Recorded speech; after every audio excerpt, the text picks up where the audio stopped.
그러면 저자님 이제 인플레이션에 관한 책과 또 네. 글로벌 경제에 관한 책 두 권 이렇게 써주셨는데 네. 요즘 그 경제 현황을 좀 안 여쭤볼 수가 없을 것 같아요. 네.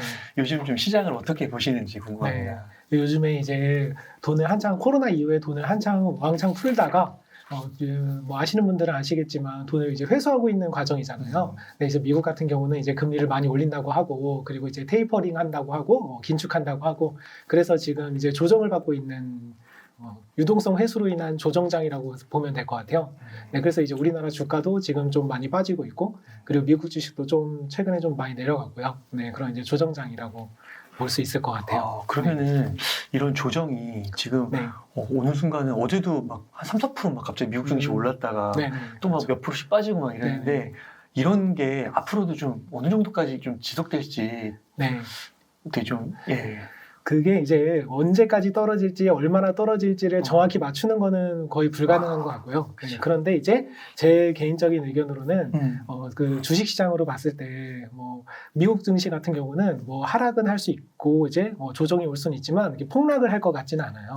네, 왜냐하면은 이제 연준에서 이제 돈을 풀었다가 돈을 다시 회수하는 건데 돈을 푼 이유가 좀 증시도 살리고 그 다음에 이제 물가도 좀 올리고 그리고 이제 경제도 살리려고 돈을 푼 거잖아요.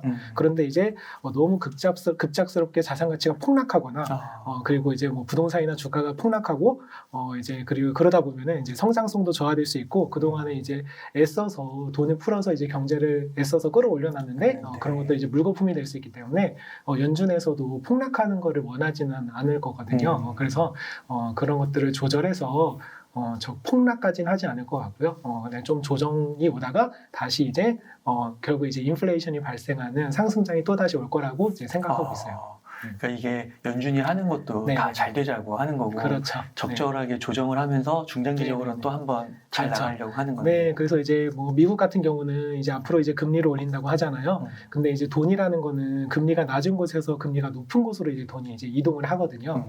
예를 들어서 우리 웅달님도요. 네, 그 지금 은행을 사용하고 계시잖아요. 지금 어디 은행 쓰고 계신가요? 저요. 네. 카카오뱅크랑 국민은행. 네, 좋습니다. 네, 국민은행에 이제 예금을 했다고 한다면 국민은행의 예금 금리가 연 1%라고 할게요. 그런데 이제 어디 뭐 카카오뱅크에서 연 뭐 4%짜리 예금이 나온 거예요. 그러면은 이제 어떻게 하시겠어요? 4%짜리 예금으로 갈아타시겠죠. 네. 그래서 이제 돈이라는 게 그렇게 금리가 낮은 데서 높은 곳으로 이제 올라가는 거, 그 이동을 하는 거거든요.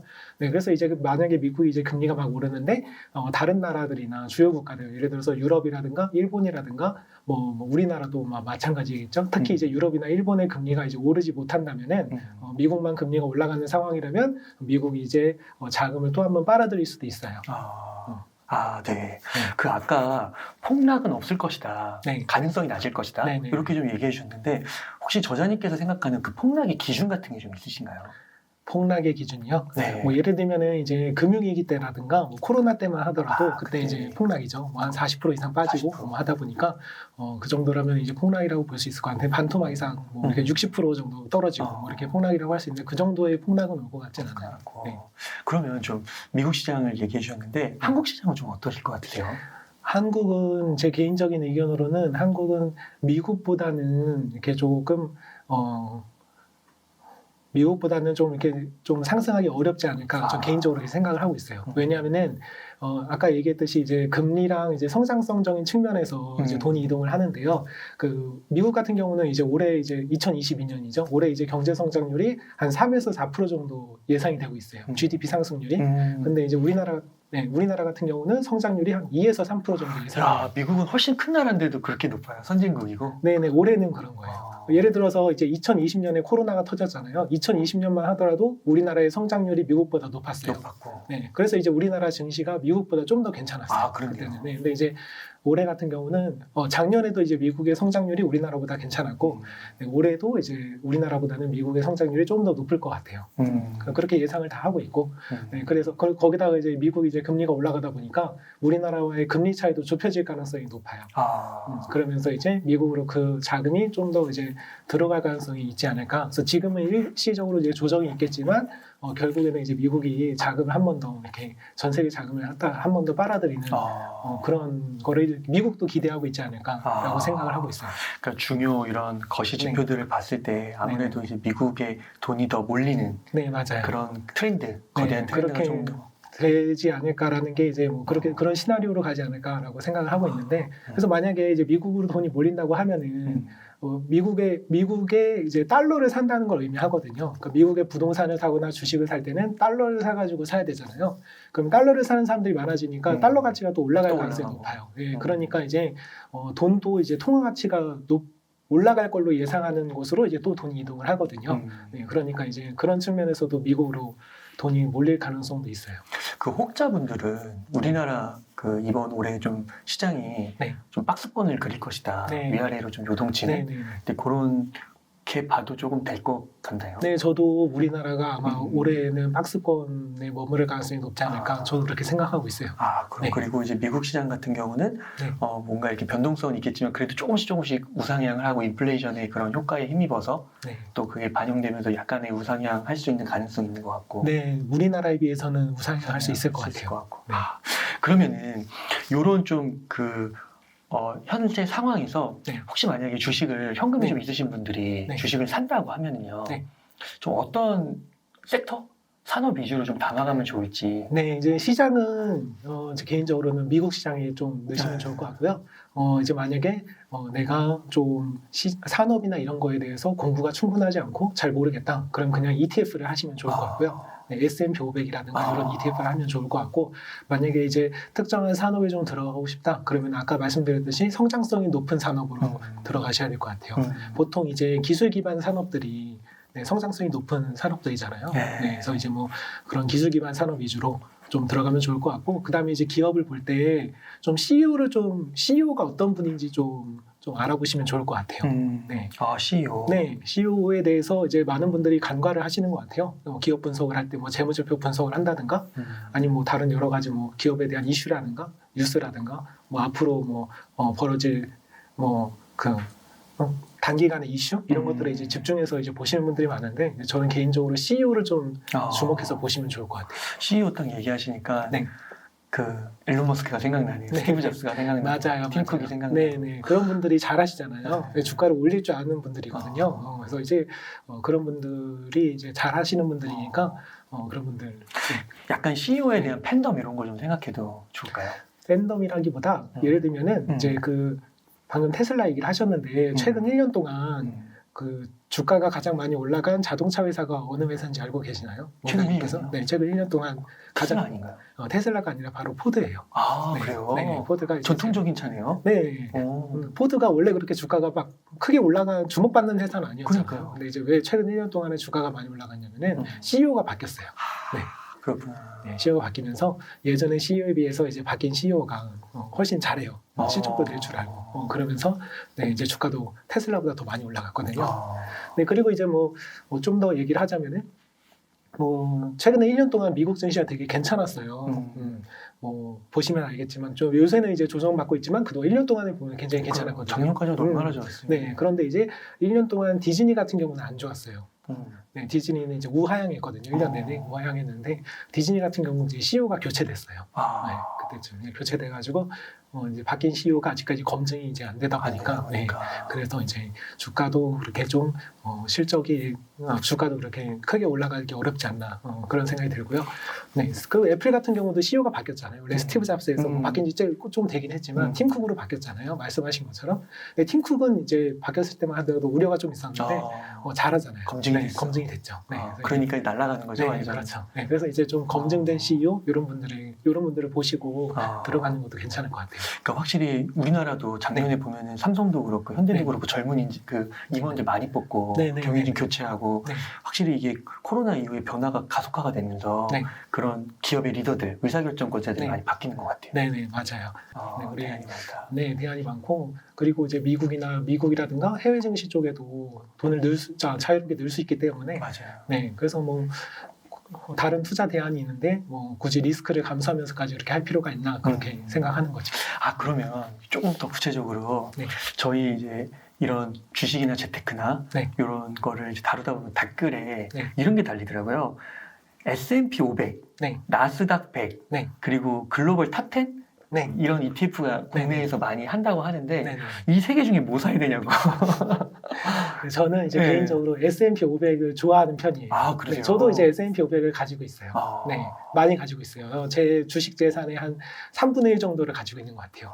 네, 그리고 이제 S&P 500 같은 경우는 연금저축 펀드로 활용하셔도 맞아요. 좋을 것 같아요. 맞아요. 네, 그래서 저도 이제 연금저축 펀드는 이제 몽땅 S&P 500에 집어넣고 있고요. 그 다음에 이제 개인적으로 하는 거치식 투자의 3분의 1 정도도 S&P 500에 들어가 있어요. 그리고 워렌 버핏도 S&P 500을 좋아하는 거 아세요? 맞아요. 네, 워렌 버핏도 자기 죽으면 아내한테 자기 재산의 90%를 S&P 500에 집어넣어달라고 네, 그렇게 얘기한 적이 있거든요. 그래서 저는 개인적으로 S&P 500 지수를 선호하는 편이에요. S&P 500으로 중심을 잡고 네네. 다른 또 포트폴리오를 꾸리시는 네네. 거군요. 많은 맞아요. 비중을 거기다 두고. 네네. 그러면 아까 기술 기반이라고 하셨는데 네네. 기술 기반이라고 하면 나스닥이나 뭐 맞아요. 글로벌 탑10 이런 쪽으로 가야 네. 되는 거 아니에요? 근데 이제 기술 기반이라는 거 하는 거는 이제 저는 그거는 이제 종목 투자로 하는 게 좋을 것 같아요. 네, ETF 투자는 S&P 500으로 하고, 네, 저는 이제 개인적인 취향이니까 나스닥도 나쁘지 않은데, 네, 이제 S&P는 좀 더 보수적인, 약간은 더 보수적인 S&P 500에 넣고, 그 다음에 이제 종목을 할 때는 이제 기술 기반 종목, 성장성 높은 산업에 종사하는 종목을 찾아보는 것도 괜찮을 것 같아요. 아, 그렇게. 네. 그래서 중심은 ETF, S&P 500으로 좀 안정성 있게 네. 두고 나서 네. 개별 종목 단위에서 좀 더 그렇죠. 공부해서 들어간다. 네, 맞아요. 그러니까 실제로 이번에 미국 증시가 좀 변동성이 클 때 네. S&P 500은 상대적으로 덜 떨어지는 것 같더라고요. 그렇죠. 네, 나스닥. 네. 그 대신에 올라갈 때 좀 상대적으로 덜 올라가는 면도 있어요. 네. S&P가 연평균 수익률이 제가 알기로는 한 연 9% 정도 나와요. 한 15년간. 네. 그래서 15년 동안 두게 되면은 결국 이제 인플레이션이 발생하는 그런 ETF가 아닌가. 연평균 한 7에서 9% 정도 나오면 괜찮잖아요. 복리로 올라가니까 또. 네. 아, 네, 그렇게 하시는군요. 그럼 혹시 네. 개별 종목 단위에서 네. 한두 가지만 좀 언급 가능하실까요? 뭐 이런 네. 기업이 좀 내가 볼 때는 기술 기반에서 괜찮다. 제가 갖고 있는 종목을 얘기하는 게 네, 제가 갖고 있는 종목이 많지가 않거든요. 네. 제가 갖고 있는 종목이 이제 두 가지 종목이 있는데 하나는 애플이고요. 애플. 네, 하나는 이제 엔비디아예요. 아, 그 애플 실적 어마어마하던데요. 네, 그리고 이제 애플은 뭐 주가가 그러니까 미국 기업들은 기본적으로 이제 주가가 이제 올라가는 거를 굉장히 중요하게 생각을 하거든요. CEO들이. 네, 그래서 이제 주가가 떨어지면 CEO들이 압박을 받아요. 근데 그렇기 때문에 이제 애플 같은 경우는 이제 주가가 좀 하락하거나 좀 이제 조정이 올 것 같다. 그러면은 이제 자사주 매입이라든가 이런 것들 좀 적극적으로 하는 편이거든요. 그래서 이제 애플 같은 경우도 괜찮은 것 같고요. CEO도 괜찮고 시장도 괜찮고 산업도 괜찮고. 네. 그리고 뭐 워낙 돈이 많으니까 현금이 많으니까 자사주 매입할 수 있을 만한 그런 역량 잘하죠. 네, 잘하고요. 네. 엔비디아 같은 경우는 이제 산업이 좋은 것 같아요. 아, 반도체. 네, 산업이 좋고 그리고 이제 우리 왜 4차 산업혁명이라 그러잖아요. 뭐 예를 들어서 뭐 메타버스라든가 AI라든가 뭐 이런 여러 가지 이제 앞으로의 뭐 부가가치가 높은 산업들, 성장성 높은 산업들에 다 발을 걸치고 있어요. 엔비디아가. 그래서 이제 엔비디아 그 두 가지를 저는 이제 예전부터 갖고 있었어요. 엔비디아가 최근 좀 많이 떨어졌다 다시 올랐잖아요. 많이 떨어졌다가 올랐는데 아직까지 뭐 정점을 회복하지 못하고 있죠. 그럼 이제 그런 시기 때는 계속 매수를 하시는 건가요? 네, 매수하면 이제 뭐 자금 있으면 또 추가 매수할 수 있겠죠. 그래서 이제 지금 같은 조정 시기에는 분할 매수 들어가는 것도 괜찮을 것 같아요. 네. 근데 저는 이제 개인적으로 분할 매수는 별로 좋아하지 않고요. 목돈이 있으면요, 그냥 한번 넣어놓고요, 그냥 기다리는 걸 선호하는 편이에요. 네. 그러세요? 네, 좀 떨어져도 그냥 기다리고. 근데 당장 급한 돈이 아니라면. 고점에 샀다고 생각할 수도 있잖아요. 근데 이제 고점이라는 게 만약에 3개월로 끊었을 때 고점일 수 있는데 이게 만약에 5년, 10년이 되면은 그게 이제 고점이 아닐 수 가능성이 장기 투자. 네네, 좀 더 길게 가면. 5년, 10년을 보세요. 그렇죠. 연금저축 펀드라고 한다면은 이거는 이제 내가 노후 자금으로 쓰는 거잖아요. 그러니까 좀 이제 길게 볼 수도 있고요. 그리고 이제 주식도 웬만해서는 안 빼는 걸 보고 있고, 그다음에 이제 기업 같은 경우는 이제 관리를 해야 되는데 S&P 500은 뺄 필요는 굳이 없을 것 같고요. 기업은 종목은 이제 관리를 해야 되는데 그것도 이제 기업의 산업이 이제 나빠지거나 뭐 CEO가 교체된다거나 이런 이제 것들 이슈들을 위주로 이제 봐서 관리를 해줘야 되는 거죠. 네. 그러면 지금 얘기해 주신 것들이 어떻게 보면 상대적으로 굉장히 대형주고 시가총액이 크잖아요. 네네네. 중소형주 같은 건 안 하시나요? 저는 이제 뭐 중소형주 잘하시는 분들도 잘하세요. 근데 저는 개인적으로 시총이 큰 회사를 좋아해요. 네. 왜냐하면은 시총이 큰데 다 이유가 있잖아요. 이유가 있고, 그리고 이제 뭐 시총이 크다는 얘기는 이미 뭐 주가가 뭐 선반영돼 있다 이렇게도 생각하는 사람들도 있는데 그만큼 성장성이 높고 산업이 괜찮고 네, 그리고 이제 CEO가 검증이 돼 있기 때문에 네, 시총이 높다고 생각을 해요. 네. 기왕 그래서 이제 만약에 내가 공부를 열심히 해서 아주 저평가된 뭐 이런 주식을 중소형 주식을 찾으면 괜찮겠지만 그렇게까지 뭐 공부하기가 어렵다 그러신 분들은 시총 큰 회사를 위주로 보시면은 좀 이렇게 공부할 게 적어지잖아요. 네. 상대적으로 기업들이 몇 개 안 되니까 네, 시총 큰 회사로. 그러니까 괜찮은 산업을 찾으면요 거기서 시가총액 1위 회사 이런 회사를 좀 주목할 필요가 있는 것 같아요. 네. 그러면 아까 오히려 좋아 인플레이션 책을 네. 말씀해 주실 때 이 경제 공부에 좀 입문자들에게도 좋다고 하셨었잖아요. 네. 여러 측면에서 볼 때 그 중에 하나로서. 그럼 만약에 요즘 사회초년생들이 한 250만 원 네. 정도 급여를 받고 네. 이제 사회생활을 시작한단 말이죠. 네. 그런 분들이 좀 어떻게 소비와 투자를 병행하면 좋을지 네. 좀 가이드라인을 잡아주실 수 있으실까요? 네, 일단 250만 원 정도 소득이 생기면은 무조건 저축을 하셔야 될 것 같아요. 한 150만 원 정도는 저축하셔야 되지 않을까 싶어요. 네, 한 100만 원 정도만 쓰시고 150만 원 정도 저축하면은 절반 이상. 네, 절반 이상 150만 원 정도. 그 정도는 하셔야 1년에 한 1,800만 원 정도 생기잖아요. 네, 그러면 그 정도 한 5년 정도 하면은 1억 정도 가까이 이제 모이기 때문에 5년에 1억. 네, 5년에 1억이라는 목표를 좀 잡고 왜냐하면 이제 급여가 한 2, 3년 후에는 좀 더 인상될 수도 있으니까 네, 5년에 한 1억이라는 목표를 잡고 이제 종잣돈 모으기부터 하셔야 될 것 같아요. 네. 그래서 1억 만들기 뭐 이렇게 네, 강제 저축 같은 걸 좀 하셔가지고 네. 그러면은 100은 쓰고 150은 투자를 병행하는 건가요? 네, 그래서 150 중에서 내가 이제 은퇴 자금으로 좀 써야 될 돈이 있다. 뭐 예를 들면 뭐 20만 원, 30만 원 이 정도 많이 이렇게 하시는데 그 정도는 이제 연금 저축 펀드로 해서 이제 S&P 500에 집어넣으시면 좋을 것 같고요. 결국 왜냐하면 이제 연금이라는 거는 단기간에 써야 될 돈은 아니잖아요. 네, 아주 뭐 사회 초년생이라고 그러면 한 30년 정도 후에 써야 될 돈인데 그러면 이제 충분히 이제 인플레이션이 발생할 수 있다고 보고 네, 미국 시장에다가 S&P 500을 집어넣는 게 좋을 것 같아요. 네, 그리고 이제 나머지는 이제 뭐 아무거나 하셔도 될 것 같아요. 뭐 적금을 하셔도 되고 펀드를 하셔도 되는데 저는 이제 적금 한 절반 정도 하시고 그 펀드도 이제 좀 한 3, 40만 원 정도 적립식 펀드 해보시는 것도 좋을 것 같아요. 왜냐하면은 펀드를 해서 내가 뭐 성과를 내겠다 뭐 이렇게보다는 이제 내가 만약에 이제 미국 시장에 들어가는 주식형 펀드를 매입했다 샀다고 하면은 내가 그 다음부터 이제 미국 시장에 대해서 공부를 할 수 있거든요. 돈이 들어가기 때문에 관심이 생기기 때문에 미국에 대해서 이제 뉴스 기사라든가 뭐 이런 것들을 보게 되고 그리고 또 주가가 올라가면 왜 올라가는지 떨어지면 또 왜 떨어지는지 이런 걸 자꾸 눌러보게 되거든요. 네, 그래서 이제 그런 공부하는 차원에서 이렇게 적립식 펀드 조금 하시는 것도 좋을 것 같아요. 그 S&P 500 이런 것도 적립식 펀드가 있나요?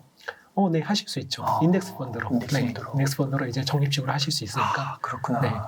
그러면 한 100은 쓰고 한 160에서 한 30만 원 정도는 연금으로 그냥 노후 55세 이후에 찾는다 생각하고 그거는 그냥 또 빼면 한 120, 30 남는데 거기서 또 한 절반 정도는 저축, 절반 정도는 이제 말씀하신 대로 그런 투자. 네네, 맞아요. 그렇게 방향을 잡아가는 거군요. 네.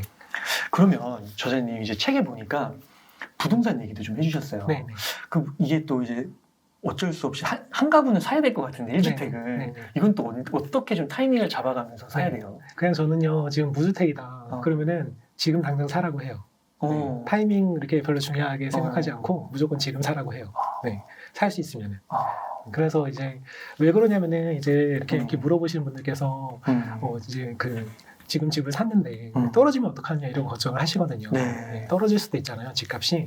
네, 그런데 이제 떨어지면은 사회 초년생들 같은 경우는 내가 처음 산 집에서 평생 사는 경우는 거의 없어요. 네, 다들 이사 가고 싶어 하세요. 그렇죠. 네, 이사 가고 싶어. 평수도 넓혀가고 싶고 더 좋은 집으로 이사 가고 싶어 하거든요. 그럼 이제 결국 이사 간다고 한다면 집값이 하락한다면은 이사 갈 수 있는 좋은 기회예요, 오히려.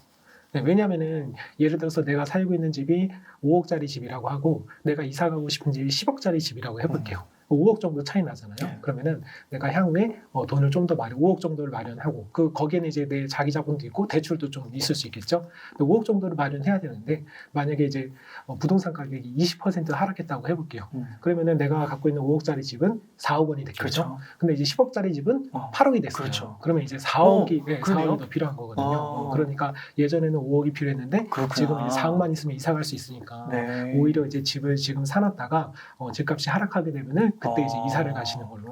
하락기 때 오히려 갈아타는 거예요. 네, 그렇죠. 상승장이 아니고. 네, 하락장에서 이제 집을 이사를 가는 거죠. 네. 또 하락장에는 금매가 나올 수도 있으니까. 네, 금매도 나올 수 또 있고요. 많이 오른 게 많이 떨어질 수도 있고. 네, 맞아요. 네. 아, 그렇구나. 이게 약간 그런 것도 있나요? 그 중저가 아파트들 보면은 이게 전세가율이 네. 매매랑 전세가율이 그렇게 크지가 않잖아요. 네, 네, 근데 막 강남이나 막 이런 좀 잘 나가는 데는 막 40%, 30%도 있더라고요. 네, 네, 네. 그러니까 이게 하락하는 시기에는 네. 얘네는 어차피 갭이 조금밖에 안, 그 말씀해 주신 대로 한 1억만 떨어지는 거고 네. 여기는 이제 3, 4억도 막 떨어질 수도 네, 있는 거니 그렇죠. 그때 갈아타는. 네, 네, 네. 그렇죠. 아, 그렇게 하락장이 잡아야 되는 거군요. 네, 갈아타기가. 저는 그렇게 생각해요. 저도 그래서 저도 이사를 어. 가고 싶거든요. 네, 저도 그래서 집값 떨어지는 거를 보고 어. 있어요. 어. 네, 떨어질 때쯤 이제 갈아타고 싶어가지고. 아. 네. 그러면 부동산을 언제든지 타이밍 좋게 타이밍을 가리지 말고 사는 게 좋다고 하셨는데 네, 무주택자일 경우에는. 무주택자일 네. 경우에는 네. 그러면은 이게 그래도 그 아까 뭐 300만 원 정도 소득이 있다면 네, 네. 뭔가 이렇게 원리금의 그 비율이 있어야 될 거 아니에요. 너무 또 원리금 그 상환하는 비율이 너무 소득에 네. 비해 너무 높은 포션을 차지하면 네, 네, 네. 무리가 될 수 있으니까. 그렇죠. 네. 그건 대략 어느 정도 퍼센트까지 보세요? 그거는 그 원리금 상환으로 봤을 때요. 원리금 상환으로 봤을 때 내가 그 본인이 아마 제일 잘 알지 않을까요? 그거는 네, 본인이 제일 잘 알 텐데 내가 이제 저축 여력이 만약에 여유 자금이 월 100만 원이다. 그런데 여기서 내가 이제 대출 원리금 상환하는데 뭐 80만 원 이상 들어간다. 그러면은 제가 볼 때는 그렇게까지 하실 필요는 없을 것 같아요. 네, 그래서 이제 뭐 한 70% 이상 선에서 70% 이하 선에서 네, 그 비율을 잡아야 되지 않을까. 내 여유 자금을 계산하시고 그다음에 원리금 상환을 그 자금의 70% 이하로 하셔야 될 것 같아요. 연끌을 하신다 하더라도. 그 아까 그 현금을 네. 그러니까 계산을 저희가 했을 때 한 60만 원 정도를 저축할 수 있었잖아요. 네네. 250 기준으로 했을 때. 네. 그러면 이 60 안에서 네. 70% 네, 그렇게 할 수 있고 만약에 이제 내가 투자를 만약에 줄일 수도 있고. 네, 집중 투자를 하게 되면은 어. 조금 더 늘릴 수도 있겠죠. 늘릴 수도 왜냐하면 있고. 투자 자금 좀 더 줄이고, 그렇죠. 네, 확실히 인플레이션 발생할 만한 자산이다 그러면은 이제 그 투자를 좀 줄이고 네, 원리금 상환에 들어갈 수도 있는 거니까. 네, 뭐 투자할 수 있는 자금도 여유가 있으니까 투자 자금이 들어가는 거잖아요. 그러니까 총 여유 자금에서 70% 이하로 하셔야 될 것 같아요. 그러니까 그 노후 자금 20%는 그냥 떼는 네, 거고 네네, 그렇죠. 나머지 자금에서 네. 잘 생각해가지고 네, 그렇죠. 투자 자금하고 저축 자금이 있는데 네. 그 안에서 조금 이제 얘기해 주셨던 거 한 70% 네, 이제 그거는 이제 하나의 가이드라인이고 자신의 그 맥락에 맞춰서 잘 생각해서 네, 그 안에서 원리금을 상환하면 되겠다. 네, 네. 그러면 그 주택과 이런 분들도 있잖아요. 그 집 사지 말고 네. 그 어차피 집이 또 그 연간 그 수익률을 봤을 때 연봉리 수익률이 뭐 10년, 20년으로 봤을 때는 뭐 삼성전자보다 낫다, 주식보다 낫다. 네, 네. 그래가지고 집 사지 말고 네. 이런 분들도 있단 말이죠. 주장하는 네. 분들. 여기에 대해서 좀 어떻게 생각하세요? 그런 분들이 영원히 집을 안 사시려고 할 수 근데 이제 집이라는 거는 뭐 이렇게 투자 자산이라고도 볼 수 있지만 거주 목적의 자산인 거잖아요. 네, 이제 내가 안정적으로 거주할 수 있는 집 한 채 정도는 있어야 되지 않나 싶은 거죠. 예를 들면은 내가 이제 만약에 결혼을 해서 아이를 낳았다고 해볼게요. 근데 이제 만약에 내가 전세나 월세를 살게 된다고 한다면 네, 그렇죠. 2년마다 계약 기간이 2년이니까 2년마다 이사 갈 수 있는 거잖아요. 비용도 들고. 네, 그럼 2년마다 이제 비용도 들고 그리고 2년마다 이사 간다는 거는 자녀가 2년마다 또 전학 갈 수 있다는 거거든요. 그렇죠. 그럼 자녀가 이제 2년마다 전학 간다고 한다면 네, 그러면은 자녀가 좀 그 학업도 좀 끊길 수 있고 그렇죠. 네, 그리고 이제 친구 관계도 좀 그렇죠. 갈등을 빚을 수도 있고요. 그리고 어려워할 수도 있고요. 그다음에 그러다 보니까 이제 정서적으로 좀 불안해질 수 있잖아요. 그래서 이제 뭐 그런 것들을 이제 예방하기 가장 좋은 방법도 집을 하나 사가지고 네, 안정적으로 학교를 보내면 좋잖아요. 네. 그래서 그런 측면에서 이제 집을 안 사셨던 분들도 전세를 사시는 분들도 자녀가 이제 학교 들어가거나 그때쯤 되면은 많이 이제 집을 사기를 원하시는 것 같아요. 네, 그래서 집은 어차피 거주 목적으로 하나 정도는 필요하니까. 네, 물론 뭐 너무 투자 자산이라고만 생각하지 마시고, 네, 그리고 1주택은 좀 거주 목적으로 하나 사두시는 것도 좋고요. 그 다음에 이제 그리고 이제 집이라는 게 부동산이라는 게 아무래도 주식보다는 뭐 종목별로 차이가 있겠지만 좀 안정적으로 인플레이션이 발생하는 자산이거든요.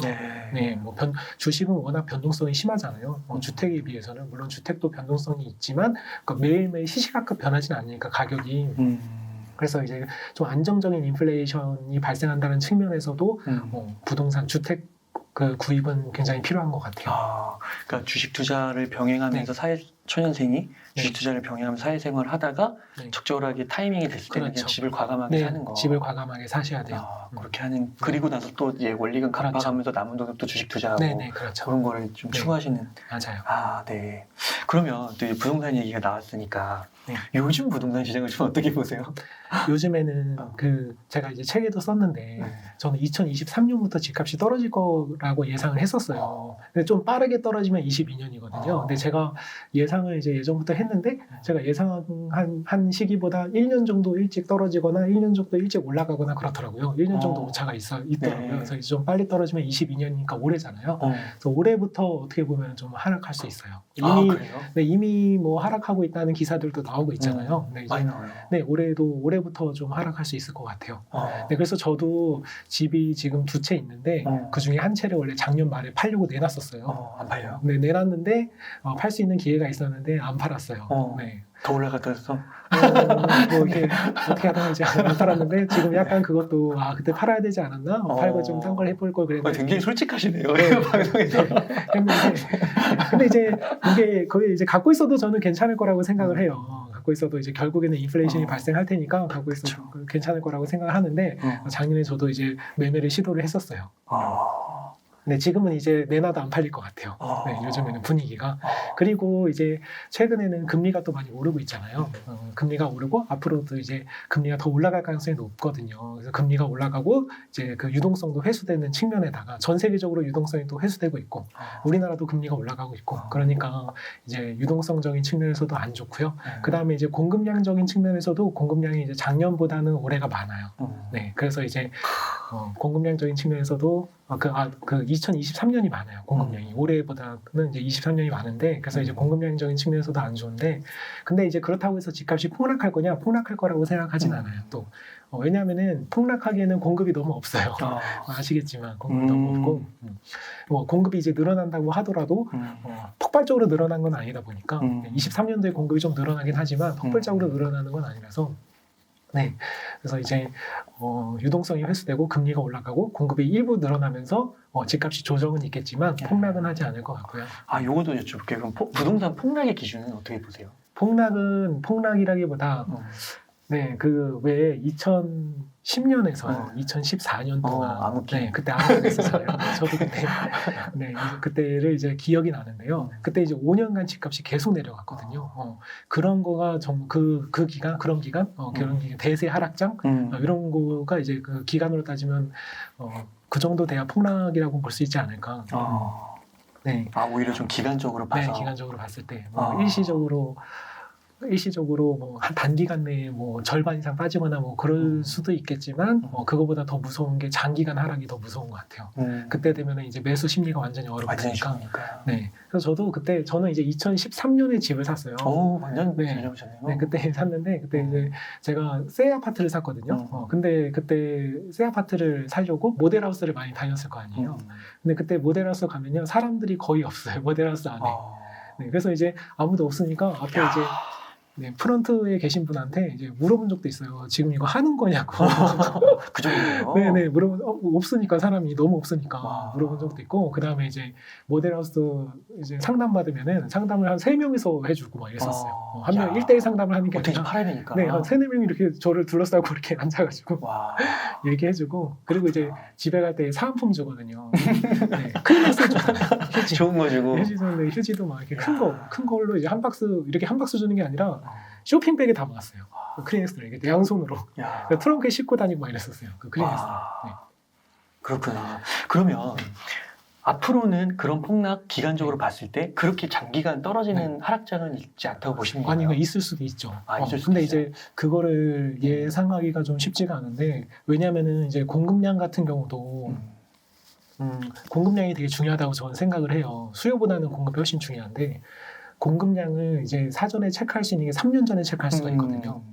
예를 들면 우리나라는 아파트라고 한다면 아파트 공급량이 중요하잖아요. 아파트라고 한다면은 아파트를 분양하고 나서 입주할 때까지 한 3년 정도 걸리잖아요. 네. 근데 맞아요. 이제 입주 시기가 입주 물량이 이제 공급 물량으로 잡히는 거다 보니까 3년 전에 이제 미리 알 수가 있는데 그러니까 이제 한 3년 정도 후까지의 미래 그냥 대략적으로 예상할 수 있는 건데 그러면은 뭐 그 기간이 뭐 5년, 10년 후에 뭐 부동산 가격을 미리 알기는 어려운 거죠. 네.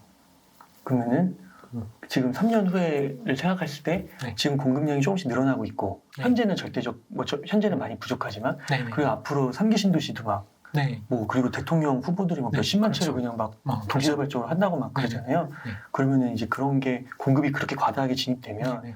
이런 좀 장기간 이런 가능성도 가능성도 있을 수 있을 있는데 수도 있다. 있을 수 있어요. 그런데 이제 그 공급이 될지 안 될지는 한번 봐야 되는 거죠. 네, 그 공급이 된다고 안 되는 경우도 많고 하니까. 그렇죠. 네, 그리고 그렇게 해서 이제 만약에 부동산 가격이 하락을 한다, 하락을 하고 이제 지속적으로 내려가면요, 이제 정부에서 규제를 다 풀어줘요. 그렇죠. 네, 규제를 다 풀어주고 부동산 시장을 활성화시키기 위해서 여러 방안들을 내놔요. 네, 그리고 이제 공급이 너무 많다 보니까 또 안 져요. 공급이 너무 다시 부족해질 수 있거든요. 그렇다고 집값이 계속 내려가니까 시행사나 시공사 측면에서도 이제 시행 시공하기가 좀 어려워질 수 있잖아요. 네, 수익성이 안 나니까. 그러다 보니까 다시 공급이 부족해질 수 있고 그리고 또 정책적으로도 이제 규제가 많이 풀리면서 부동산 시장이 또 상승할 수 있는 거죠. 규제가 더 풀어지니까 그때 되면은 기회가 또 올 수도 있어요. 올 수 있고. 네. 그러면 지금 2022년 네. 지금 이제 그 초반 2월인데 네. 지금 분위기가 약간 좀 빠르게 네. 약간 하락의 느낌이 온 것 같다. 네. 그러면 또 어떤 분들은 전문가분들은 대선과 네. 또 그 임대차 그 맞아요. 3법 3법. 그게 올해 7월인가 6월인가 한번 갱신된다고 네, 하더라고요. 맞아요. 그걸 계기로 다시 오를 거다. 그래서 지금은 네. 일시적 조정이다 이런 식으로 얘기하는데 네. 저자님은 좀 어떻게 보세요? 그래서 그거는 정말 중요할 것 같아요. 대선 결과가 중요한 것 같아요. 그래서 이제 정책적으로 어떤 정책을 쓰는지가 영향을 미치긴 할 것 같아요. 네. 그래서 이제 뭐 대출 규제라든가 아니면은 뭐 공급량이라든가 뭐 이런 거에 따라서 바뀔 수 있다고 생각을 해요. 근데 지금 그 전까지는 아무래도 상승하기는 어려울 것 같고요. 네. 그리고 뭐 그 상승한다 하더라도 그동안에 한 3년 동안 굉장히 폭등을 했잖아요. 그렇게 폭등하기는 어려울 것 같아요. 상승을 한다 하더라도. 네. 네. 그래서 지금은 아무래도 집값도 크게 상승할 가능성 별로 없어 보이고 정체돼 있거나 하락할 가능성이 아무래도 좀 크지 않나 싶고요. 그리고 뭐 향후 한 1, 2년간 뭐 그런 그 추세가 이어진다고 한다면 저는 무주택자의 경우에는 집을 사기 굉장히 좋은 타이밍이라고 생각을 해요. 올 거다. 네, 올 거라고 생각을 해요. 기다리다 보면 다 와요. 저도 처음에 이제 2009년도부터 사회생활을 본격적으로 시작을 했는데 그때부터 저도 경제활동을 했잖아요. 그때도 이제 그 2000년대에 집값이 굉장히 많이 올라간 직후였어요. 그래서 그때 어르신들이 그랬어요, 저한테. 그때는 제가 이제 29살이었는데 어르신들이 저한테 이제 집값 너무 올라가서 어떡하냐고. 네, 정말 큰일이다. 우리 세대는 그래도 집을 마련했는데 요즘 젊은 세대는 정말 큰일 났다. 집값 너무 올라가가지고. 네, 그런 얘기를 했었어요. 요즘에도 그런 얘기 많이 하잖아요. 그런데 그 이후에 2010년부터 5년간 하락장이 오면서 저도 이제 2013년에 이제 집을 샀거든요. 기회가 이제 왔었던 거죠. 그때 경제 지식이 있으셨던 거예요? 네, 그때 이제 보니까 제가 2013년에 집을 살 때는 2015년부터 주택 가격이 올라갈 거라고 생각을 했어요. 공급량을 봤더니 2015년부터 공급량이 굉장히 부족한 거예요. 그런 경제 지식이 있으셨군요. 네, 그래서 제가 그때 이제 그 어떤 그 증권사의 애널리스트 분이 쓰신 부동산 레포트를 좀 유심히 봤어요. 거기 보니까 이제 우리나라 집값이 굉장히 싼 거예요. 네, 그래서 이제 저도 이제 정보들을 종합해 보니까 GDP 대비 주택 가격도 굉장히 낮은 편이었고요. 인당 소득 수준 대비 주택 가격이 낮은 수준이었고요. 2013년도에. 그리고 2015년도에 이제 공급량이 부족해지다 보니까 저는 2015년부터 집값이 올라갈 거라고 생각을 했어요. 정확히 맞추는. 네, 그런데 저도 너무 이제 집값이 내려가다 보니까 올라갈 것 같긴 한데 많이 올라갈 거라고는 생각을 못 한 거예요. 그냥 올라갈 것 같고 어차피 이제 집은 하나 있어야 되니까 그래서 이제 좀 가격이 덜 떨어질 수 있는 새 아파트를 산 거거든요. 그때는 이제 새 아파트도 청약을 넣어서 뭐 당첨돼서 산 게 아니라 다 미분양이었기 때문에 동호수를 찍어 살 수가 있었어요. 네, 그래서 그런 이제 날이 있구나. 네, 진짜. 동호수를 찍어 샀고 그리고 제 주변 사람들한테도 집을 사라고 얘기를 해줬어요. 2015년부터 올라갈 것 같으니까 나도 샀으니까 좀 같이 사면 좋겠다. 야. 왜냐하면 그 당시에는요, 웬만한 이제 전세에 살고 있는 사람들이 집을 살 수 있을 만한 그런 여력이 다 있었어요. 이게 붙어 있는 거니까. 네, 그렇죠. 이제 전세가랑 집값의 차이가 별로 안 났었기 때문에 집값 대비 전세가가 뭐 7, 80% 정도 됐었고요. 전세가율이. 그리고 이제 어떤 집은, 어떤 아파트는 전세가가 집값보다 비싼 아파트들도 가끔 있었어요. 깡통이네요. 네, 맞아요. 그래서 이제 가끔 언론에 나오거든요. 이 집은 전세 가격이 집값보다 비싼 집값을 추월했다. 이런 게 이제 가끔 언론에 나오거든요. 그럼 거기 이제 전세 살던 분들은 그 집을 매매하는 거는 아주 쉬웠겠죠. 네, 근데 그때 제가 이렇게 얘기를 했는데 그때 집 사신 분들은 거의 없었어요. 네. 그 하락이 계속 떨어질 거라 네, 생각하니까 못 사는 거죠. 예. 네. 그 심리가. 맞아요. 그리고 그때 그 주변에 제 또래 친구들 중에 청약통장 해지하는 분들도 많았어요. 그 당시. 그래서 왜 해지했냐고 물어보니까 청약통장이 뭐가 필요하냐는 거예요. 다 미분양인데 필요도 없는데 왜 이걸 들고 있어야 되냐. 그래서 그걸 해지하는 분들도 계셨었어요. 야, 근데 그런 주변의 그런 정보들과 벌어지는 현상들을 역으로 해가지고 결국 사신 거잖아요. 네. 그게 대학교 때부터 이렇게 공부를 하신 건가요? 아니요, 저는 대학교 때부터 공부한 건 아니고요. 대학교 때는 이런 쪽에 관심이 별로 없었어요. 근데 이제 경제활동하면서 아무래도 이제 금융 쪽에 종사를 하다 보니까 네, 관심을 갖게 됐고 그리고 이제 저도 이제 목돈이 생기니까 이 돈 갖고 뭐 하지 이런 고민을 하잖아요. 그러다 보니까 이제 관심 갖고 공부하다 보니까 그렇게 운 좋게 하게 된 것 같아요. 그러면 그런 시기가 네. 앞으로도 발생할 가능성이 네. 있다고 보세요? 그럼요. 늘 발생할 수밖에 없어요. 네, 왜냐하면은 끊임없이 올라가는 자산이라는 건 존재하지 않거든요. 네, 그래서 이제 모든 자산은 상승기가 있고 조정기가 있고 그리고 이제 경제도 인플레이션이 발생하고 디플레이션이 발생하고 이렇게 이제 순환하는 거잖아요. 경기가 순환하는 거기 때문에 네, 물론 지금 아직까지 투자를 본격적으로 안 하고 계신 분이나 주택이 없으신 분들도요. 앞으로 기회가 충분히 있어요. 그리고 보유세나 이런 건 괜찮으세요? 재산세? 재산세는 뭐 그렇게까지 부담될 정도는 아닌 것 같아요. 아직까지 너무 고가 주택은 아니기 때문에. 네. 그리고 근데 여기서 이제 집을 더 사는 건 힘들 것 같아요. 지금 같은 시스템에서는 제도에서는 여기서는 이제 집을 더 사는 건 아닌 것 같고 지금 그래서 이제 저는 이제 집을 2개 갖고 있는데 상가 하나 더 샀거든요. 그러세요? 네. 상가 요즘에 코로나 이런 상태인데 작년에 샀어요. 상가를. 괜찮으세요? 네, 근데 공부하고 났으니까. 네, 상가는 이제 아무래도 이제 주택 같은 경우는 최근에 이제 금리 올라가고 만약에 이제 주택 가격 조정된다 그러면은 거기서 이제 그 싼 집을 사기는 또 쉽지가 않거든요. 왜냐하면은 아파트라는 거는 뭐 아파트를 산다고 한다면 아파트는 가격이 다 비슷비슷하잖아요. 그러니까 이제 101동 가격하고 103동 가격이 큰 차이가 나는 건 아니잖아요. 같은 단지라고 한다면. 그리고 뭐 이제 101동 가격이 만약에 7억인데 103동이 막 10억이고 그런 건 없잖아요. 그죠? 그래서 뭐 차이 나봤자 한 1억 정도 왔다 갔다 하는 거니까. 네, 그래서 이제 좀 표준화돼 있죠. 가격이 균등하다고 볼 수 있어요. 그런데 이제 상가 같은 수익형 부동산 같은 경우는 그렇지가 않은 것 같아요. 편차가 큰 거죠. 네, 편차가 있어요. 그래서 이제 뭐 금리 상승이나 부동산 시장 하락기에도 싼 물건을 열심히 찾다 보면은 싼 물건이 분명히 있어요. 그러니까요. 그 참 제 주변에 한 분 경매하시는 분이 있는데 네네. 최근에 뭐 낙찰 뭐 이렇게 떨었다고 하지만 나온다고 하더라고요. 저만 찾아보면 계속. 네, 맞아요. 경매가 꼭 아니어도 찾아보면 나와요. 네. 저는 이제 부지런하지 않아가지고 네, 경매를 하진 않거든요. 네, 경매는 좀 이제 부지런한 사람이 이제 해야 될 것 같아요. 근데 경매하지 않더라도 충분히 싼 물건을 찾아볼 수 있어요. 네, 그래서 이제 그 싼 물건을 찾을 수 있는 그런 그 실력, 뭐 이렇게 실력이라기보다는 뭐 이렇게 그런 뭔가 실력이라고 해야 되겠죠. 싼 물건을 알아볼 수 있는 눈을 갖고 있어야 될 것 같아요. 평소에 좀 하루 일과 좀 어떻게 공부하시고 평소에 좀 어떤 걸 좀 즐겨 공부하고 보고 이러시는지 여쭤봐도 될까요? 저는 글쎄요. 그럼 저는 매일매일 공부하지는 않아요.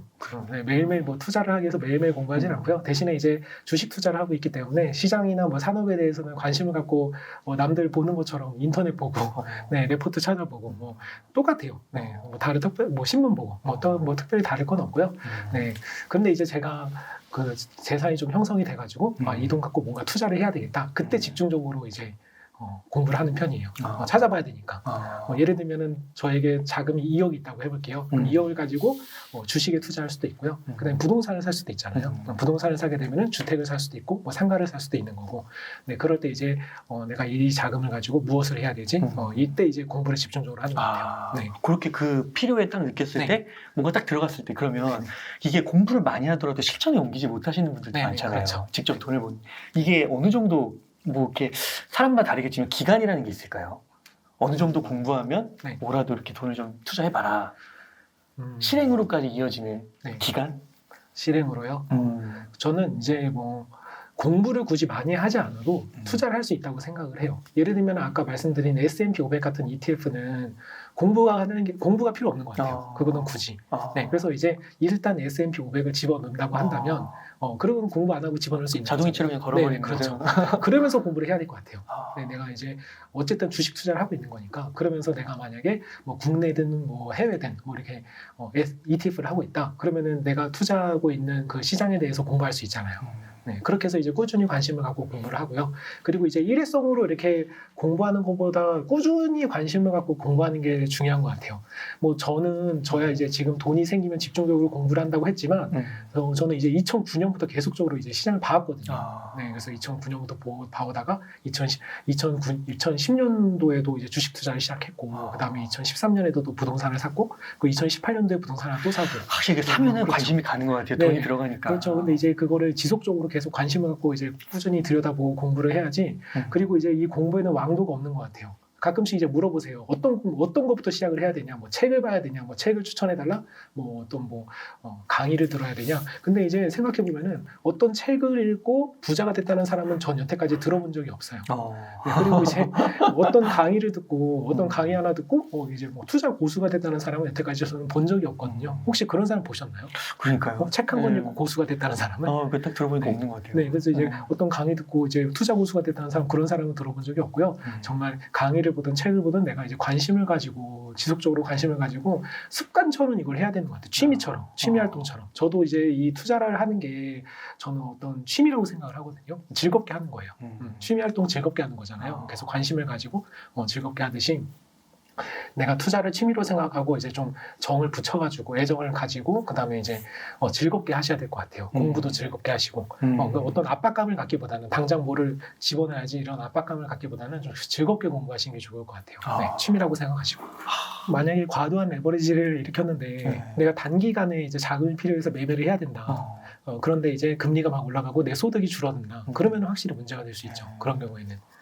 그런데 이제 만약에 본인이 이제 확신에 차가지고 이 자산이 굉장히 이제 싸다라고 생각해서 그리고 레버리지를 일으켜서 들어갔을 때는 좀 확실하다고 한다면은 그게 문제될 리는 없을 것 같은데 근데 3천만 원으로 5년에 50억은 20억, 30억 네, 이렇게. 20억, 30억은 뭐 될 수도 있을 것 같은데요.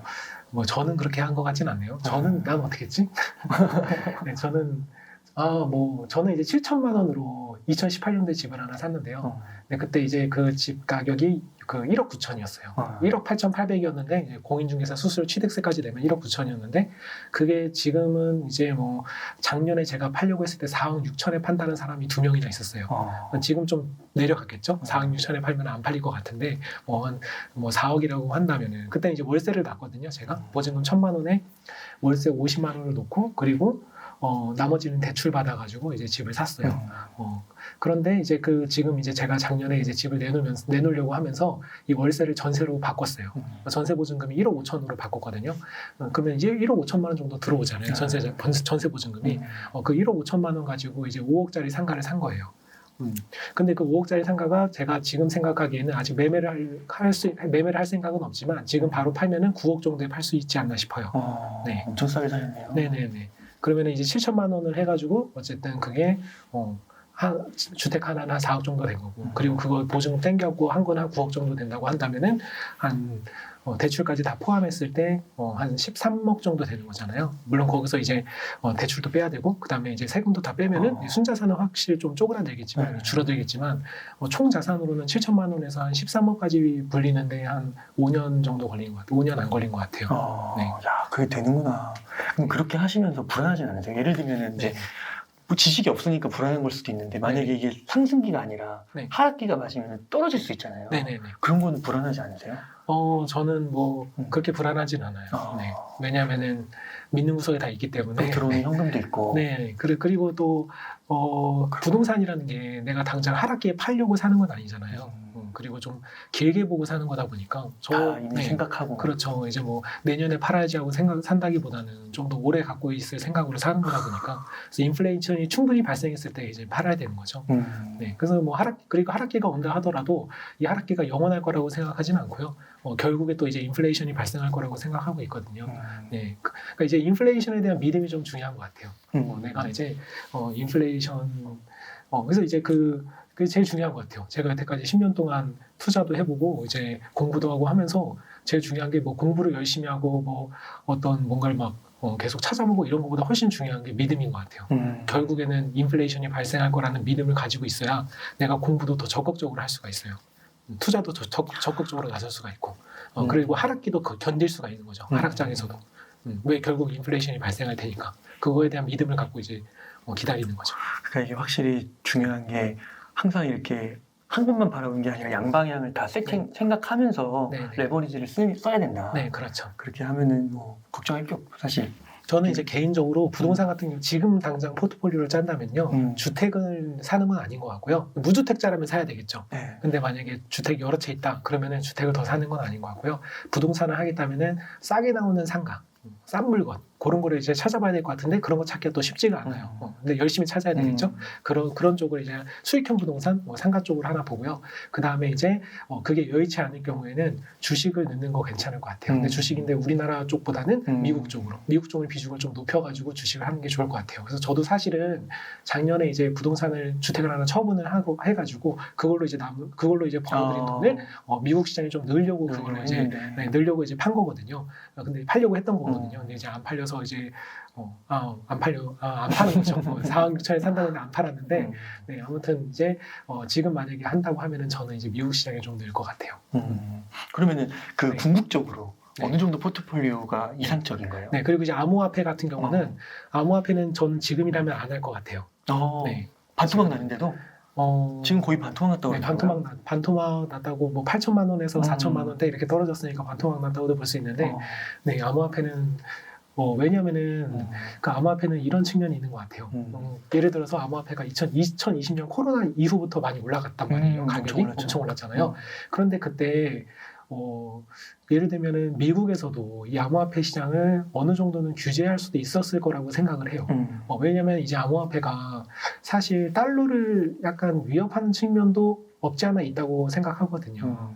왜냐하면 미국은 달러를 팔아서 달러를 수출해서 이제 먹고 산다고 볼 수 있는데 그 달러의 그 기축 통화로서의 지위를 유지하는 게 미국 입장에서는 굉장히 중요하거든요. 그래서 달러에 도전하는 거에 대해서 별로 안 좋아하거든요.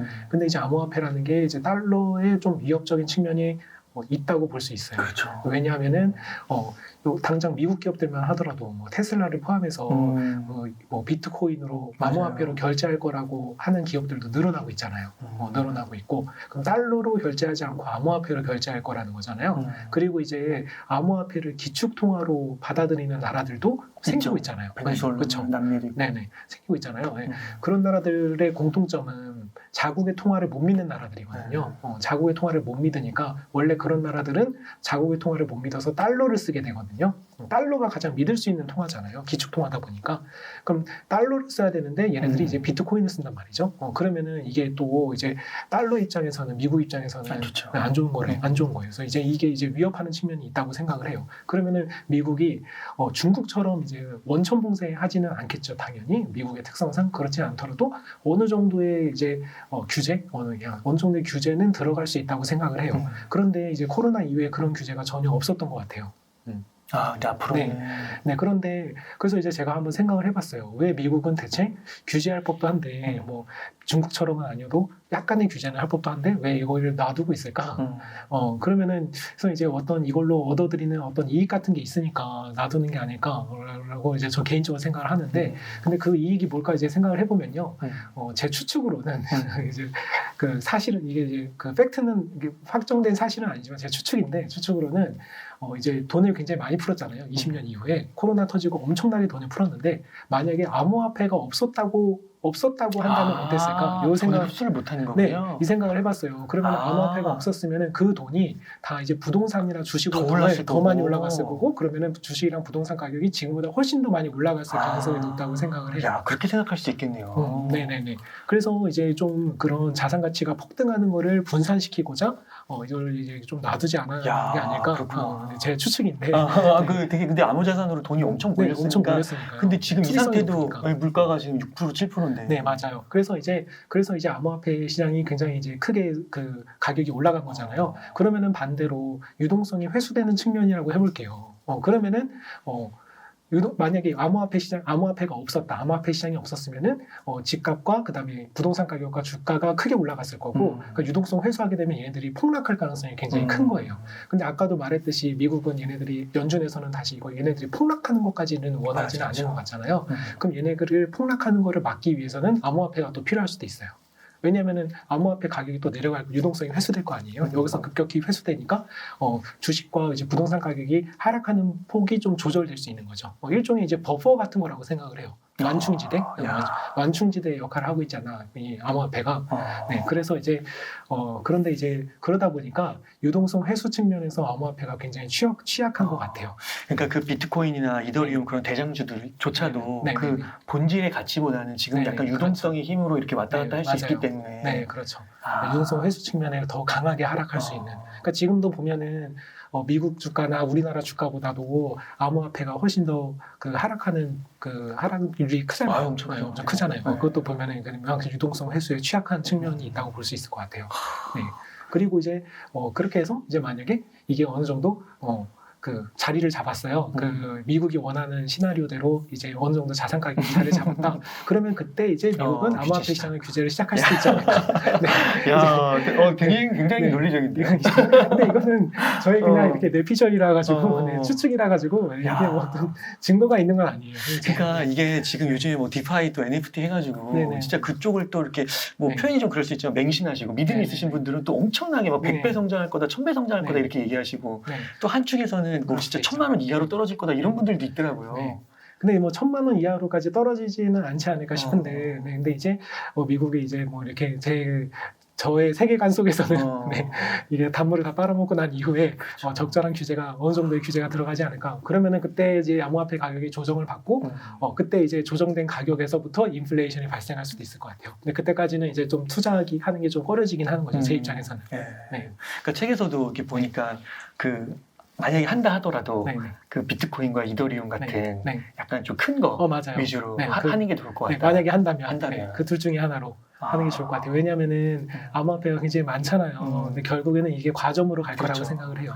이제 뭐 어쨌든 자본주의 사회에서는 뭐 어떤 산업이라는 게 이렇게 성장을 하면은 결국 이제 과점화될 가능성이 크잖아요. 지금 뭐 반도체 같은 경우도 반도체를 공급하는 회사가 이제 몇 개 회사 정해져 있잖아요. 그것처럼 이제 과점화될 가능성이 높은데 저는 암호화폐도 과점화될 가능성이 높기 때문에 알트코인들이 좀 정리가 되고 이제 그 소수 몇 개 암호화폐 시장 위주로 미래에는 미래가 가까운 미래일지 먼 미래일지 모르겠지만 향후에는 그렇게 정리가 돼서 그 몇 가지 이제 과점 시장 위주로 굴러가지 않을까 이렇게 생각을 하고 있어요. 이렇게 큰 틀도 잡아주시고 그래도 만약에 하고 싶다고 한다면 이렇게 좀 대장주 위주로까지 얘기해 주셔서 만약에 하겠다면 좋은 것 같고 그러면은 이제 만약에 부동산, 주식, 뭐 채권이나 이런 건 금 이런 건 안 하시나요? 저는 금은 하고 있는데요. 금을 이제 금 펀드를 옛날에 했었다가 지금은 이제 펀드를 하지는 않고요. 금은 이제 실물금을 계속 사고 있어요.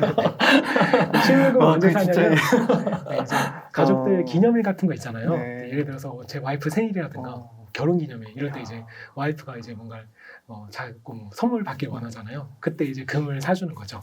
골드바 뭐 한 10g짜리, 20g짜리 이런 거, 30g짜리 이런 거 이제 하나. 근데 그런 데 있더라고요. 네, 그런 거 이제 금 거래소라든가 아니면 금은방 이런 데서도 팔잖아요. 그래서 이제 그거 사가지고 선물해 주는 거예요. 그러면 이제 선물 받는 사람도 기분이 좋잖아요. 금 이제 골드바 이런 거 금 받으니까. 신기하죠. 그걸 이제 차곡차곡 모아두더라고요. 그러면 나중에 이게 금 가격이 또 올라간단 말이죠. 그러면 기분이 좋아요. 돈을 소비한 것 같지가 않아요. 그러니까 예를 들면은 이제 뭔가 소비재를 산다고 하면은 그거는 선물하고 그냥 끝나는 거잖아요. 돈이 이제 사라지고 끝나는 건데 이제 금 같은 경우는 선물도 해주고 네, 이 자산 가치가 또 올라갈 수 있다 보니까 네, 그래서 이제 일거양득인 것 같아요. 그래서 이제 선물로 많이 활용하시면 좋을 것 같아요. 금 투자를 할 때 어떤 이제 타이밍을 잡아가지고 금 투자를 하실 수도 있겠지만 내가 그렇게 하기가 좀 힘들다. 그러면 이제 기념일마다 조금씩 사는 거죠. 아니면 자기 자신한테 선물을 줄 수도 있을 것 같아요. 내 생일날이라든가 아니면 내가 무슨 기념일 같은 걸 정해가지고 나 자신한테 선물을 주는 것도 괜찮은 것 같아요. 조금씩 사모으는 것도.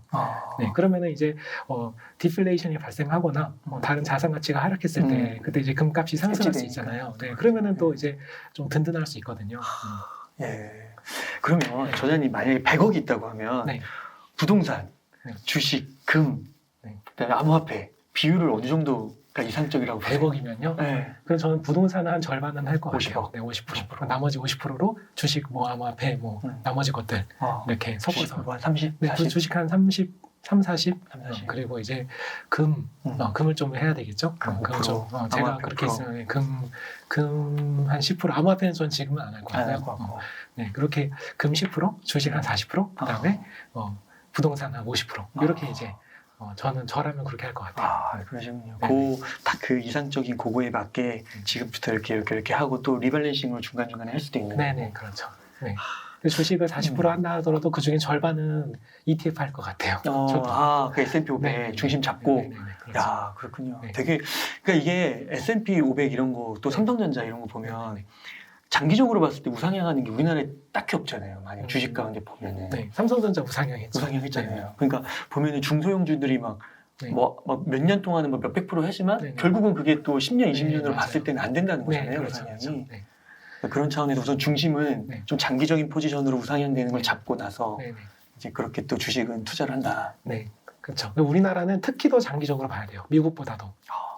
우리나라는 이제 주가가 올라가는 게 이제 계속 지속적으로 우상향하지는 않거든요. 계단식으로 올라가거든요. 우리나라는 박스권이 굉장히 길어요. 우리나라는. 그러니까 우리나라 시스템상 박스권이 길 수밖에 없어요. 내가 우리나라에서 시장에 투자를 했을 때 단기간에 승부를 보겠다 굉장히 힘든 거예요. 그래서 이제 우리나라 시장 투자는 굉장히 장기적으로 봐야 될 것 같고 초장기적 이렇게 봐야 될 것 같고요.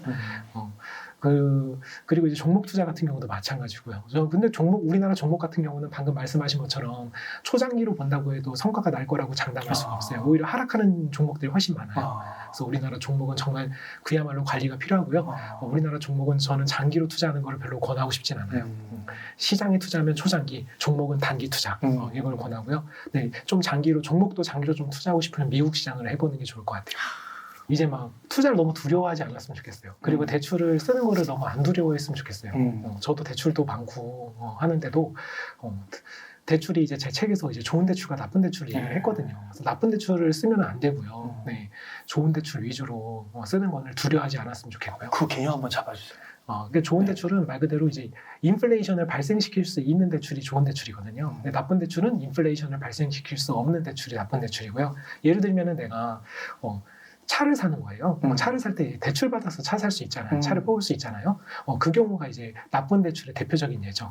왜냐하면 이제 차라는 거는 자동차라는 거는 자동차 가격이 올라갈 가능성이 없잖아요. 감가상각. 네, 그렇죠. 감가상각이 되니까 그렇죠.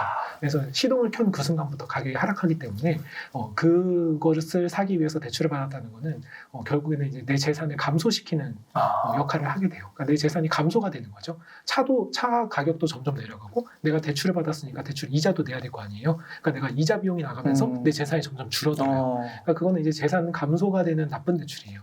그런데 내가 만약에 대출 받아서 집을 샀다고 해볼게요. 근데 이제 집값이 인플레이션이 발생해서 집값이 올라갈 수 있잖아요. 그러니까 이 인플레이션이 발생하면은 그 대출 받아서 샀을 때 그 훨씬 더 인플레이션보다 높은 수익률을 얻을 수가 있어요. 예를 들면은 내가 5억짜리 집을 샀는데 20%의 인플레이션이 발생했다고 해볼게요. 그럼 집값이 6억이 됐겠죠? 그럼 5억에 사서 6억에 팔았으니까 1억의 차익이 남은 거예요.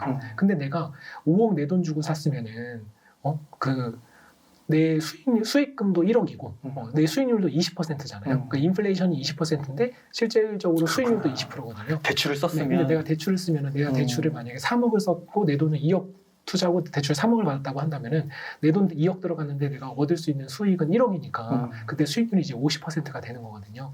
그러니까 인플레이션보다 훨씬 높은 수익을 얻을 수가 있어요. 그렇기 때문에 이제 좋은 대출을 받아야 되는 거예요. 그래서 대출 받는 걸 두려워하지 말고 좋은 대출은 좀 과감하게 받는 것도 필요할 것 같아요. 물론 원리금 상환이 내 소득 수준 내에서 감당될 수 있을 정도로는 네, 활용을 해야 될 것 같고요. 그리고 이제 그렇게 대출 받아서 그 자산을 매입하는 게 어렵고 두려운 이유가 자산 가격이 하락할까봐 두려운 거잖아요. 내가 대출까지 받아서 이걸 샀는데 가격이 내려가면 큰일이니까. 그런데 이제 그 경우에 이제 좀 믿음이 필요한 거죠. 결국 인플레이션이 발생할 거라는 믿음이 좀 필요한 거예요. 아, 결국엔 그래서 오를 것이다. 네, 그렇죠. 그래서 이제 그러면은 주식 같은 경우는 시장에 대한 믿음이 좀 필요할 것 같고요. 네, 종목에 대한 믿음을 가지시면 안 돼요. 종목은 관리가 들어가는 거고 시장에 대한 믿음을 좀 가질 필요가 있고요. 그 다음에 부동산 같은 경우는 내가 이제 괜찮은 입지의 부동산을 내가 가지고 있으면은 결국에 인플레이션이 발생할 거라는 믿음을 가질 필요는 있을 것 같아요. 야, 그러니까 이게 책의 제목이 오히려 좋아 인플레이션. 그러니까 이게 인플레이션을 제대로 이해하는 게 이 자본주의 사회에서 우리가 살아가는데 부를 늘려가는 핵심이라고 볼 수 있겠네요. 맞아요. 그리고 어떻게 영원히 인플레이션이 발생하냐, 장기간 디플레이션이 발생할 수 있는 거 아니냐. 일본 같은 경우도 그렇잖아요. 장기간 디플레이션이 발생했잖아요. 이렇게 물어보시는 분들도 계시거든요. 그런데 이제 저는 미국 같은 경우를 예로 들면요. 미국 같은 경우는 달러를 이제 중심으로 쓰고 있는 나라잖아요. 달러를 쓰고 있는 나라인데 이 달러라는 게 원래 인플레이션이라는 게 통화가 많아지면 물가가 올라가면서 이제 인플레이션이 발생하는 거잖아요. 그런데 이 전 세계에서 가장 중요한 통화가 달러인데 이 달러는요 무제한으로 많아질 수 있는 통화거든요. 그렇죠. 옛날에는 이제 달러를 무제한으로 풀 수가 없었어요. 옛날에는 그러니까 이게 옛날에 브레튼 우즈 체제라 그래가지고 그때는 이제 달러가 이제 금에 묶여 있었거든요. 그 책에서 한번 정리해 주셨죠. 네, 맞아요. 그때는 이제 금 1온스를 35달러로 바꿔주고 이랬었어요. 그러니까 그때는 달러를 무지막지하게 찍어낼 수가 없어요. 왜냐하면 금이 있는 것만큼 달러를 풀 수가 있는 거죠. 금으로 바꿔줘야 되기 때문에. 그런데 이게 71년도에 닉슨이 금태안을 중지하면서 달러가 이제 금에서 해방이 돼요. 그래서 금본위제가 이제 없어지고 달러가 금에서 해방되면서 달러의 통화량이 많아질 수 있게 된 거죠. 그때부터. 그래서 그때부터 미국은 이제 경제 위기가 찾아왔을 때마다 돈을 많이 풀어가지고 위기를 이제 해결을 해왔거든요. 그러면서 이제 인플레이션이 본격적으로 발생하는 거죠. 근데 이제 70년대만 하더라도 오일 쇼크 때문에 이제 물가가 너무 많이 올라가지고 그때 이제 금리를 대폭 올리는 바람에 그때 이제 조정기가 좀 있었다고 한다면, 근데 이제 80년대부터는 미국은 이제 경제 위기가 찾아왔을 때마다 금리를 내려서 돈을 풀어가지고 위기를 해결해오고 그때마다 인플레이션이 발생했거든요. 그리고 이제 그리고 또 하나의 이제 그 전환점이 있다고 한다면은 바로 금융위기 때예요. 금융위기 때는 기존의 그 위기와는 달리 미국이 이걸 해결하기 위해서 양적 완화라는 걸 하게 돼요. 양적 완화를 하는데 그 규모가 거의 무제한이에요. 경기가 살아날 때까지 양적 완화를 하는 거거든요. 그래서 이제 거의 무제한적으로 이제 달러라는 걸 공급을 할 수 있게 되다 보니까 근데 이제 요때 요 무제한적 양적 완화가 만약에 실패로 끝났으면은 그러면은 이렇게 무제한적 양적 완화를 또 하지 못했을 수도 있어요. 그런데 미국 입장에서는 결과적으로는 성공적이었어요. 성공적으로 끝났거든요. 그리고 금리를 올렸음에도 불구하고 미국의 전 세계 자금을 한 번 더 빨아들이면서 성공적으로 이제 마무리가 됐단 말이죠. 그러니까 코로나 위기 때 또 무제한적 양적 완화를 또 할 수 있는 규모가 어마어마하게 더 커졌네요. 더 커졌어요. 이제 코로나 때는 2020년도만 하더라도 5년 동안 미국이 양적 완화로, 금융위기 이후에 5년 동안 미국이 양적 완화로 푼 돈의 3배를 2020년 한 해에 다 풀었어요. 그 정도로 이제 미국이 자신감이 붙었다고 볼 수 있는 것 같아요. 그래서 이제 이 정도 수준으로 돈을 풀 수 있는다고 한다면 미래에도 또 그럴 가능성이 높은 거거든요. 그러면은 달러가 기축통화로서의 지위를 잃어버리고 달러가 어느 순간에는 정말 수명을 다할 수도 있어요. 먼 미래에는. 근데 이제 그러기 전까지만 하더라도 그러기 전까지는 그 인플레이션이 지속적으로 발생할 가능성이 높다고 생각을 하고 있어요. 네. 그거에 대한 믿음을 좀 가지실 필요가 있을 것 같아요.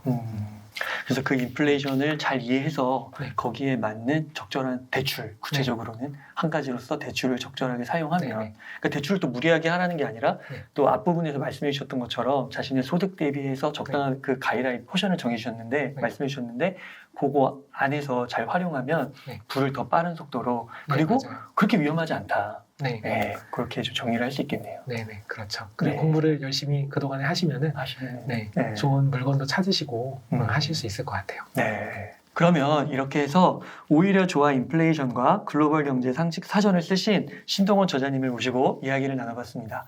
긴 시간 동안 좋은 인사이트 많이 나눠주셔서 감사의 말씀드립니다. 오늘 고생 많으셨습니다. 네, 감사합니다.